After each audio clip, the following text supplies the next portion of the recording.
Yang namanya Tuhan itu juga kita tahu pasti maha melihat. Tetapi tidak mungkin pada saat yang sama dia juga maha buta. Silakan Pak. Saya kira saya sudah berhasil mengajari saudara kristologi sebagian. Omongan saudara benar. Yesus itu maha kuasa dan lemah. Maha tahu dan tidak maha tahu. Tidak terbatas dan terbatas. Karena dia sungsung Allah, sungsung manusia. Silakan. Nah, berarti yang Bapak ajarin itu adalah ajaran yang tidak masuk akal. Kalau Bapak tadi bilang melampaui akalnya itu bisa diartikan tidak menggunakan akalnya, maka dilampaui gitu Pak. Silakan Pak.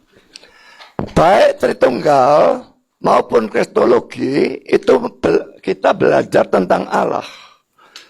Justru kalau itu melampaui akal, itu masuk akal.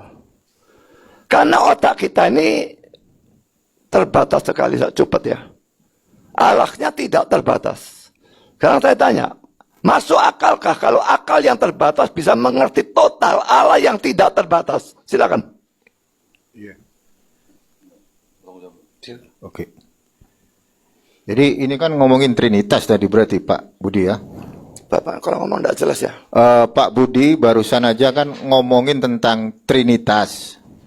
Iya kan secara nggak langsung kan udah ngomong Trinitas kan.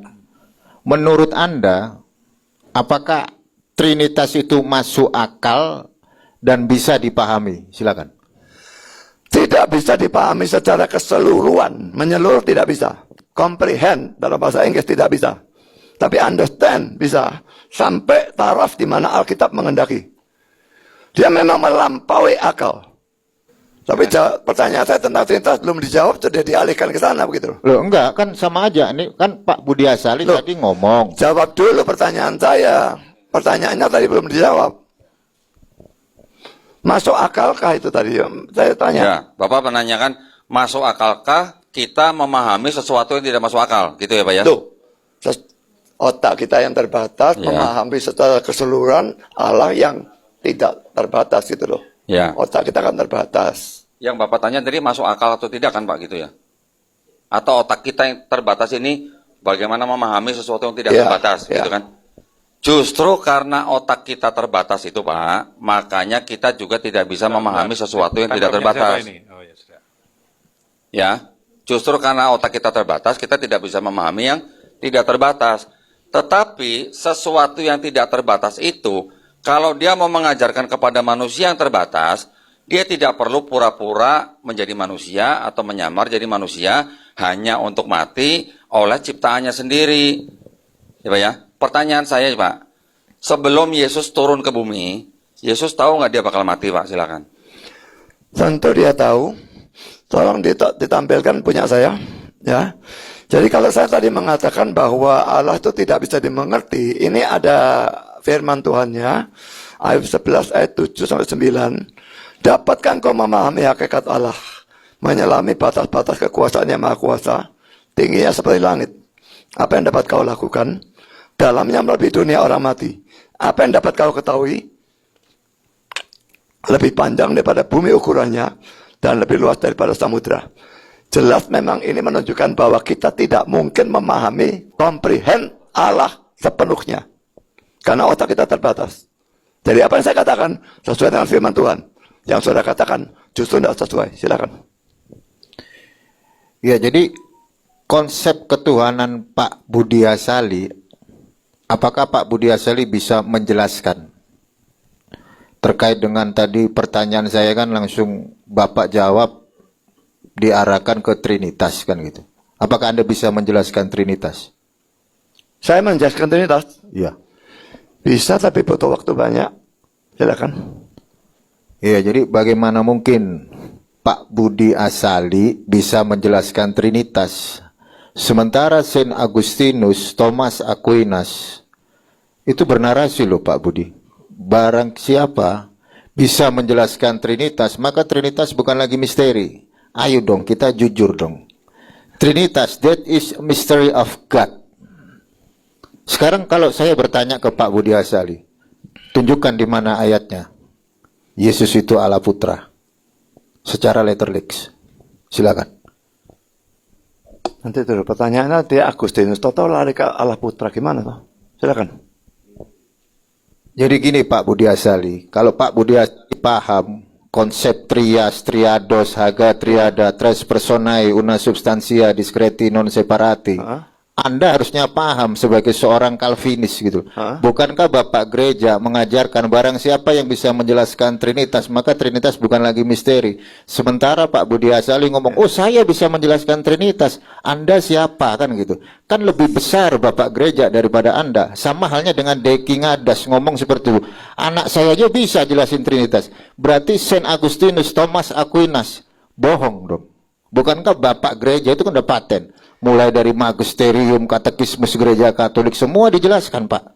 Jadi ayo kita jujur, kalau misal ada, saya bertanya, Pak bisa ngejelasin nggak Trinitas? Oh nggak bisa. Kenapa? That is a mystery of God. Selesai Pak. Nggak usah dikarang, nggak akademis. Lanjut ke Doni. Nah, sekarang gini Pak, saya melanjutkan dari Pak Umar. Minta tolong Pak tunjukkan ayat di dalam seluruh PB Perjanjian Baru, ajaran konsep Trinitas. Silakan Pak. Saya jawab yang ini dulu ya. Saya tadi sudah membedakan ya antara kata understand dan comprehend. Kita bisa mengerti Trinitas sampai taraf tertentu yang Tuhan kehendaki. Tapi begitu bicara tentang hubungan hakikat dan pribadi, itu yang sudah misteri yang tidak bisa di-comprehend, bisa dimengerti secara total, tidak memungkinkan. Jadi saya mengajarnya juga sampai segitu. Agustinus sendiri juga mengajarkan Trinitas, kok bisa enggak diajarkan gimana. Tapi ada bagian-bagian yang tidak bisa diajarkan ataupun dimengerti. Silakan. Iya, tapi kan itu udah gini gue tanya. Yang lahir Yesus itu kan hypostatic union, sepenuhnya manusia. Yesus Kristus dia kan hypostatic union, duinatur. Sepenuhnya manusia, sepenuhnya Allah. Mungkin terlalu dekat barangkali ya, jadi gemah, jadi malah tambah enggak. Yesus itu kan dia punya dua natur. Iya. Hypostatic union, konsili Chalcedon udah diteken. Iya. Ketika Yesus sebagai hypostatic union, dia kan Allah pribadi nih, pribadi kedua dari Trinitas. Iya. Makanya Lukas 2 ayat 11, telah lahir bagimu juru selamat Kristus di kota Daud Tuhan, kan gitu.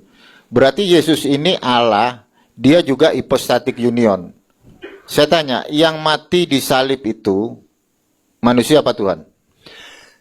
Silakan. Nature itu diterjemahkan sebagai hakikat ya, bukan sifat ya. Salah kalau menerjemahkan Yesus dengan dua nature, itu diterjemahkan dua sifat. Ya. Jadi nature itu hakikat. Yesus itu satu pribadi sebelum dia berinkarnasi, satu pribadi dengan satu hakikat, ilahi semua. Pada waktu dia berinkarnasi, dia mengambil hakikat manusia, sehingga dia punya satu pribadi dengan dua hakikat, ilahi dan manusia. Dan ini yang kesatuan yang disebut apostolic union itu. Dan pribadinya mendapatkan sifat-sifat dasar dari ilahinya maupun dari manusianya. Makanya seperti tadi saya katakan, dia maha kuasa tapi juga lemah. Ya, angin badai tenang. Lazarus bangkit. Tapi dia jalan capek. Jadi cocok dengan penggambaran Alkitab tentang Yesus. Dia maha tahu dan dia tidak maha tahu. Matius 24:36 dia tidak tahu hari Tuhan. Itu manusianya. Tapi ada orang cuma gerundel dalam hatinya, dia tahu. Dan sebagainya. Jadi memang seperti saya katakan, saya berhasil mengajari saudara Donitan ini kristologi.